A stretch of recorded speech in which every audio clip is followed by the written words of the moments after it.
बात कर लेते हैं निफ्टी और बैंक निफ्टी के बारे में। 23 मार्च सोमवार के दिन निफ्टी और बैंक निफ्टी कैसा रह सकता है, निफ्टी और बैंक निफ्टी में हमें कौन से साइड का ट्रेड देखने को मिल सकता है, और साथ में जानेंगे कि निफ्टी और बैंक निफ्टी के इंपॉर्टेंट लेवल्स क्या हो सकते हैं। तो सबसे पहले हम डेली टाइम फ्रेम पर एनालिसिस करेंगे, उसके बाद हम 15 मिनट्स के टाइम फ्रेम पर एनालिसिस करेंगे। तो यहाँ पर एनालिसिस करने से पहले मैं आपको कुछ बातें बता दूं। देखो, अगर अभी के समय, अभी वार का समय चल रहा है और वार के समय अगर आप बीटीएसटी कर रहे हो यानी ओवरनाइट पोजीशन लेकर के जा रहे हो, तो उसको थोड़ा सा कम कर सकते हो। क्योंकि वार के समय होता क्या है कि मार्केट प्राइस एक्शन के अकॉर्डिंग नहीं चलता है, यानी प्राइस एक्शन को बहुत हद तक फॉलो नहीं करता है।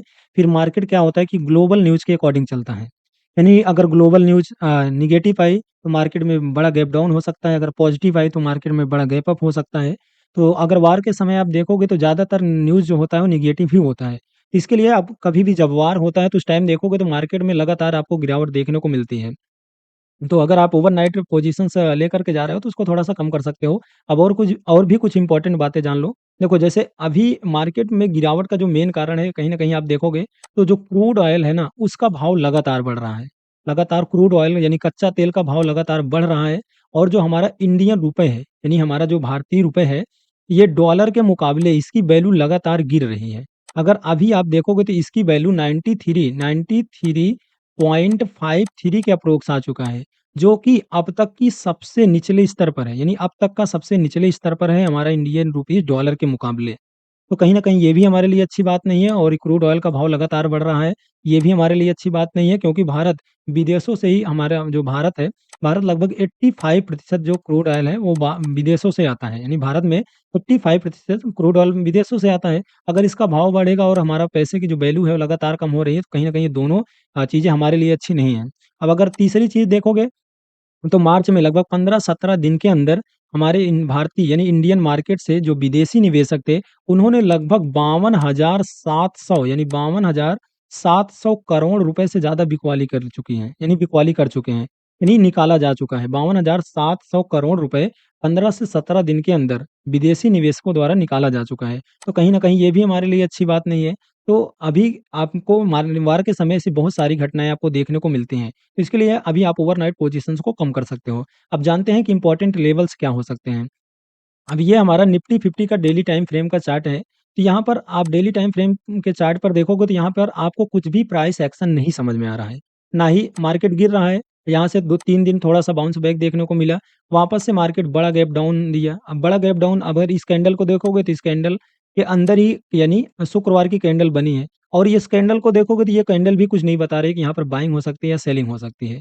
तो यानी एक इंडिसीजन्स जैसी कैंडल बनी है। तो मैंने आपको बताया है कि ये जो कैंडल है, बड़ी वाली रेड कैंडल, आप इसका हाई और लो मार्क करके रखो। अगर इसके ऊपर मार्केट निकलता है, तो फिर हम बाइंग साइड का प्लान कर सकते हैं। अगर मार्केट नीचे आता है, तो फिर हम सेल साइड का। बाकी यहाँ पर कोई प्राइस एक्शन खास बन नहीं रहा है। अब हम चलते हैं 15 मिनट के टाइम फ्रेम पर, और वहाँ पर समझते हैं कि इंपॉर्टेंट लेवल से क्या हो सकते हैं। तो ये हमारा 15 मिनट का टाइम फ्रेम का चार्ट है निफ्टी 50 का। तो यहाँ पर देखो, अब यहाँ पर इम्पोर्टेंट लेवल समझो, ये जो 23,500 का लेवल है, ये एक इम्पोर्टेंट रेजिस्टेंस लेवल है। समझिए, अभी मैं इस जो इतना लंबा गैप है, इसके बारे में भी बताने वाला हूँ। पहले आप यहाँ पर समझिए, जो 23,500 का लेवल है, ये एक इम्पोर्टेंट रेजिस्टेंस है। अगर इसके ऊपर, यानी अगर प्राइस इधर से कहीं से जाता है, अगर इसके ऊपर टिक जाता है, तो इसके ऊपर टिकने के बाद ज़्यादा संभावना है कि प्राइस फिर धीरे-धीरे करके 23,600 को टच कर सकता है। फिर उसके बाद धीरे-धीरे करके 23,700 तक जा सकता है। जिसकी संभावना अभी हमको उतना नहीं लग रही है, क्योंकि अभी मार्केट में लगता है कि और गिरावट देखने को मिलेगी, तो इसकी संभावना भी कम है। बट अब हम नीचे, यानी ये तो रहा हमारा अप साइड का एनालिसिस, अब हम समझते हैं डाउन साइड का एनालिसिस। डाउन साइड का समझते हैं, उसके बाद ये बीच का जो गैप है इसके बारे में समझेंगे। तो डाउन साइड में देखो, हमारा जो इम्पोर्टेंट सपोर्ट है वह 23,000 का एक इम्पोर्टेंट सपोर्ट है। अगर मार्केट यहाँ पर कहीं ओपनिंग करता है या फ्लैट ओपनिंग करता है, धीरे-धीरे करके आता है यहाँ पर, तो यहाँ अगर 23,000 पर यहाँ पर कोई बुलिश कैंडल या बुलिश पैटर्न बनता है, तो मार्केट में थोड़ा-सा बाउंस बैक देखने को मिल सकता है, यानी मार्केट थोड़ा बहुत ऊपर जा सकता है। लेकिन अगर 23,000 का जो लेवल है, इसे मार्केट तोड़ देता है, यानी निफ्टी 50 इसको तोड़ देता है, तो फिर यहाँ से एक बड़ी गिरावट देखने को मिल सकती है, जो कि 22,800 तक आ सकता है मार्केट, अगर इस लेवल को तोड़ता है और इस लेवल के नीचे टिक जाता है, यानी इस लेवल को तोड़ता है। ऐसा तोड़ना एक अलग चीज़ है, टिकना एक अलग चीज़ है। तोड़ना मतलब ऐसे मार्केट नीचे आया फिर ऊपर चला गया, ऐसा नहीं। यहाँ पर प्राइस नीचे आया मार्केट, उसके बाद यहाँ पर टिके, थोड़ा-सा टाइम बिताए, उसके बाद फिर ज़्यादा संभावना है कि फिर हमें 22,800 तक के दर्शन हो सकते हैं धीरे-धीरे करके।